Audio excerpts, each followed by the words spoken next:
Hello everyone, welcome to biochemistry. आज हम cover करने वाले एक नए टॉपिक को जिसका नाम है इंटर सिंपल सीक्वेंस रिपीट, जिसे हम कह सकते हैं ISSR मार्कर। किस तरीके से ये वर्क करता है, क्या काम है इसका, किस तरीके से ये हमारे काम में आ सकता है, ये सारी चीजें हम इस वीडियो में कवर करने वाले। ठीक है, क्या आपको पता है SSR क्या होता है?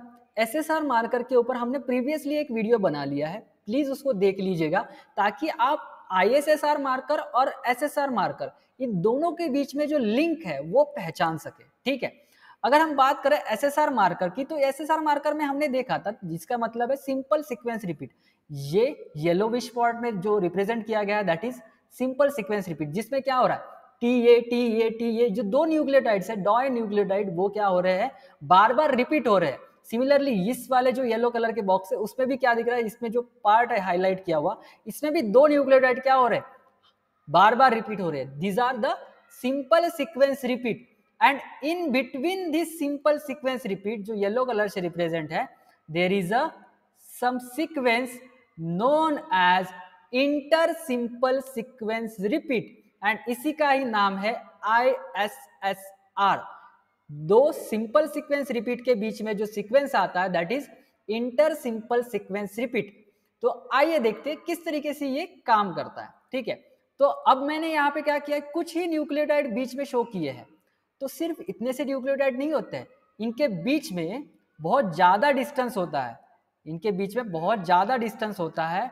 ऑलमोस्ट इनके बीच में 100 से लेके 3000 बेस पेयर तक क्या रहते हैं, न्यूक्लियोटाइड प्रेजेंट हो सकते हैं। तो इस तरीके से क्या होता है, इंटर रीजन होता है दो SSR सीक्वेंस के बीच में। ठीक है, तो इसी का यूज किस तरीके से करने वाले यही देखने वाले हैं हम। ठीक है, अब यहां पे क्या पता चल गया मुझे, जो हमारा SSR है इसका सीक्वेंस क्या होता है, डाइन्यूक्लियोटाइड रिपीट। रिपीट होने के बावजूद हम एक दिमाग लगा सकते हैं इसमें कि रिपीट ही है, तो इसका प्राइमर हम क्रिएट कर सकते हैं with the help of this sequence, क्योंकि रिपीट हो रहा है सीक्वेंस।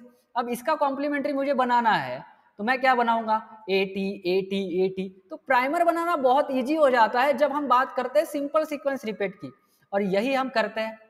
प्राइमर हम बना लेते हैं, इससे रिलेटेड क्या कर लेते हैं, जब PCR मशीन रन करनी होती है तो हमको प्राइमर बनाना पड़ता है, और यही हम काम यहाँ पे करने वाले हैं। ठीक है, तो यहाँ पे क्या हो रहा है, हमने क्या कर दिया, प्राइमर बना दिया। ठीक है, अब प्राइमर तो बना दिया, थोड़ा सा क्या कर देते हैं, इसको स्पेसिफिक कर देते हैं। ठीक है, तो स्पेसिफिसिटी बढ़ाने के लिए हम कुछ आर्बिट्ररी सीक्वेंस क्या करेंगे, उसमें ऐड करेंगे। सिंपल अगर हम यहाँ पे बात करें तो RC मैंने ऐड किया है। अब R तो कोई न्यूक्लियोटाइड होता ही नहीं है, R itself indicating the purine nucleotides. जैसे कि हम बात करें प्यूरिन और पायरिमिडीन, तो प्यूरिन में क्या आता है, एडेनाइन और ग्वानिन।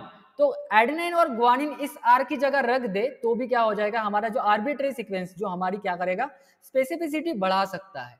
ठीक है, तो इस तरीके से हमको हेल्प करने वाला है। ठीक है, तो AT प्राइमर तो बहुत इजीली बना लिया क्योंकि हमारे पास सिंपल सीक्वेंस रिपीट थे। ठीक है, हमको कुछ उतना नॉलेज की जरूरत नहीं थी क्योंकि हमने सिंपल सीक्वेंस रिपीट से ही क्या कर लिया था, एक एनालाइज कर लिया था। ठीक है, अब बात आती है पॉलीमराइजेशन की, तो अब क्या होगा, इसमें पॉलीमराइजेशन होगा। ठीक है, देखिए पॉलीमराइजेशन के बाद क्या होगा, एक नया स्टैंड बन गया। ये जनरली होता है हमारे PCR रिएक्शन में। ठीक है, अब हम देखेंगे कि जो इंटर सिंपल सीक्वेंस रिपीट है, मतलब इन between this simple sequence repeat, ये कवर हो गया इस स्टैंड में। अब इसी से कॉम्प्लीमेंट्री स्टैंड बना होगा। यही एनालिसिस है हमारा पॉलीमराइजेशन का, यही एनालिसिस है हमारा PCR का। अभी तक के हमने ये समझा कि जो ISSR है वो दो सिंपल सीक्वेंस रिपीट के बीच वाला पोर्शन है।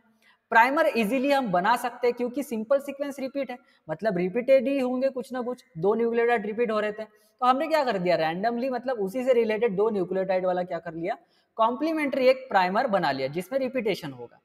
उसके साथ साथ हमने क्या कर दिया, एक आर्बिट्ररी कांस्टेंट ऐड कर दिया, जिसकी सीक्वेंस ऐड कर दिया, जो होगा क्या होगा, RC हो गया, या फिर कुछ भी ऐड कर सकते हैं जो थोड़ी सी स्पेसिफिसिटी क्या कर देगा, बढ़ा देगा। ठीक है, तो इस तरीके से ये वर्क किया। अब पॉलीमराइजेशन हो गया। ठीक है, अब इसका यूज कहाँ पे हो रहा है, ठीक है, अब देखो, अब जैसा जो सीक्वेंस है, जो हमारा SSR है, ऐसे मल्टीपल रहेंगे और ये मल्टीपल जगह पे हमारा प्राइमर बाइंड करेगा, और इस तरीके से क्या होगा, इसका पॉलीमराइजेशन होगा। हो गया। अब जो इंटर वाला रीजन है उसका क्या हो गया, स्ट्रैंड बन गया एक नया, तो इस तरीके से होता है हमारा पॉलीमराइजेशन, ठीक है। अब इसका यूज क्या है और मार्कर क्यों कहा गया है इसको, क्या ये डिफरेंट डिफरेंट ऑर्गेनिज्म में डिफरेंट डिफरेंट होता है, तो देखते हैं किस तरीके से ये मार्कर के रूप में हमने यूज करना स्टार्ट कर दिया, और ये क्या हर एक ऑर्गेनिज्म में डिफरेंट होता है ये भी कंफर्म करेंगे। चलिए, ये मेरे पास ए नाम का क्या है, एक ऑर्गेनिज्म है, ठीक है। अब इसमें मैंने क्या किया, पॉलीमराइजेशन किया, सिंपल, जस्ट लाइक जो जिस तरीके से मैंने क्या किया था, जब पहले किया था पीसीआर मशीन को रन करते समय, वही मैंने किया, ठीक है। ये हो गया पॉलीमराइजेशन इसका। अब दूसरा ऑर्गेनिज्म लिया, लेकिन क्या हो गया, जब इंसर्शन डिलीशन हमको पता है, एडिशन डिलीशन होते रहता है सीक्वेंस में। अब ये जो दूसरा बंदा है जिसका नाम है बी, इसमें क्या हो गया, जो इतना पोर्शन है ये डिलीट हो गया, देखिए किस तरीके से ये डिलीट हो गया। अब डिलीट होने के बाद inter simple sequence repeat delete हो गया, देखिए। अब डिलीट होने के बावजूद अब यहाँ पे क्या रहेगा, जो स्टैंड बनने वाला है, इसका स्टैंड जो बना है नया स्टैंड, वो ज्यादा थोड़ा सा लॉन्ग रहेगा, इसका थोड़ा सा शॉर्ट रहेगा, क्योंकि डिलीशन हुआ है। और यही पॉलीमराइजेशन के लिए हेल्प करता है। हर एक ऑर्गेनिज्म में उस दो सिंपल सीक्वेंस रिपीट के बीच में जो इंटर सिंपल सीक्वेंस रिपीट है, उसके बाद में हो सकता है एडिशन हो सकता है डिलीशन हो, जिसकी वजह से जो लेंथ ऑफ पॉलीमराइजेशन होगा, या फिर जो नया स्टैंड बनने वाला है, जो डॉटर स्टैंड बनने वाले हैं पीसीआर मशीन के थ्रू, वो क्या ऐसे होंगे, शॉर्ट होंगे या लॉन्ग होंगे। और इसी के बेसिस पे हमारा क्या करता है, आईएसएसआर मार्कर वर्क करता है, that is inter simple sequence repeat marker work करता है। देखिए इस फोटोग्राफ से समझते हैं, जैसे कि यहाँ पे देखा है, यहाँ पे क्या है, ये एसएसआर सीक्वेंस है, ये भी एसएसआर सीक्वेंस है, और इनके बीच में क्या है, ISSR, that is inter simple sequence repeat. अब देखना इसमें क्या लेंथ है, 23 बेस पेयर क्या होंगे इनके बीच में प्रेजेंट है, ठीक है, जिसकी वजह से जो इसका स्टैंड है, जो इसका बनने वाला नया स्टैंड है, that is 23 base pair long. और वही मैं ऑर्गेनिज्म बी में कंसीडर करता हूं, तो यहाँ पे कितना हो गया, 18 बेस पेयर लॉन्ग, ठीक है। तो इसमें जो शॉर्ट होने वाला है फ्रैगमेंट, शॉर्ट मिलने वाला है फ्रैगमेंट मुझे, और इसमें अगर जो थर्ड केस की बात करें तो इसमें तो 15 ही बेस पेयर है, तो इसमें और शॉर्ट मिलेगा मुझे बेस जो फ्रैगमेंट मिलने वाला है, ठीक है। और इसी का यूज करके हम क्या करते हैं, जेल इलेक्ट्रोफोरेसिस रन करते हैं, और जेल में हम देखते हैं कि कौन सा फ्रैगमेंट बड़ा है, कौन सा फ्रैगमेंट छोटा है, और इसी तरीके से हम पॉलीमराइजेशन के थ्रू क्या कर सकते हैं, organism to organism variation show कर सकते हैं। यही होता है आईएसएसआर मार्कर, और इसी तरीके का यूज हो जाता है आईएसएसआर मार्कर का, ठीक है। अब देखते हैं इसके एडवांटेजेस क्या है, ठीक है।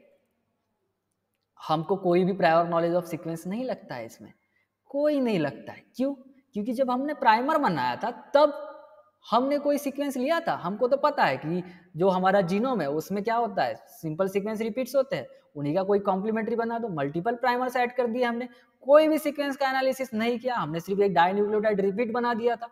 कुछ भी प्राइमर के दौरान हमने अपना नॉलेज यूज या फिर प्रायर नॉलेज हमको नहीं लगता था, ठीक है। नेक्स्ट कंडीशन ऐसी होती है कि हमको बहुत ही लेस क्वांटिटी ऑफ डीएनए लगता है एनालिसिस के लिए, तो इसका एक क्या है, एडवांटेजेस है। इसको हम ऑटोमेटिक में, मतलब मशीन के थ्रू ही क्या कर सकते हैं, रन करवा सकते हैं, इसको हम ऑटोमेटिक में कन्वर्ट कर सकते हैं, ये जो पूरी टेक्निक है पूरी ऑटोमेटिक में कन्वर्ट कर सकते हैं। इसमें हमको सिंप्लिसिटी देखने को मिलती है, और नो एक्सपर्टीज रिक्वायरमेंट होती है, इसमें कोई भी एक्सपर्टीज रिक्वायर्ड नहीं होती है, ठीक है। ये इसके एडवांटेज हो गया। अब डिसएडवांटेजेस की बात करते हैं। डिसएडवांटेजेस में ये है कि ये एक डोमिनेंट मार्कर है, मतलब ये मुझे होमोजाइगस और हेटेरोजाइगस में बीच में कोई भी क्लैरिफिकेशन नहीं देने वाला है, ये एक डोमिनेंट मार्कर है। इसके जो डोमिनेंट और कोडोमिनेंट मार्कर के ऊपर मैंने जेनेटिक मार्कर में बहुत अच्छे से डिस्कशन कर लिया है, प्लीज वो वीडियो रेफर कर लीजिएगा अगर आपको ये नहीं समझा है तो, ठीक है। अगर मैं बात करता हूँ दूसरा ड्रॉबैक क्या है इसका, तो इसका लेस रिप्रोड्यूसिबिलिटी है, मतलब एक बार मैंने रिजल्ट ले लिया तो मुझे हर बार मैं जब रन करूंगा तो वही रिजल्ट मिलेगा, इसकी गारंटी कम हो जाती है जब मैं आईएसएसआर मार्कर की बात करता हूँ। इसमें थोड़ा सा इंटरप्रिटेशन चैलेंज हो जाता है। क्यों इंटरप्रिटेशन चैलेंज हो जाता है, जो मैंने मार्क जेल रन किया था उसमें मुझे एक ही तो एसएसआर नहीं था, मल्टीपल एसएसआर था, तो मल्टीपल एसएसआर होने के बावजूद यहाँ पे मल्टीपल फ्रैगमेंट्स देखने को मिलते हैं, और इनको एनालाइज करना बहुत दिक्कत भरा होता है, ठीक है। ये एक ड्रॉबैक है इसका, ठीक है।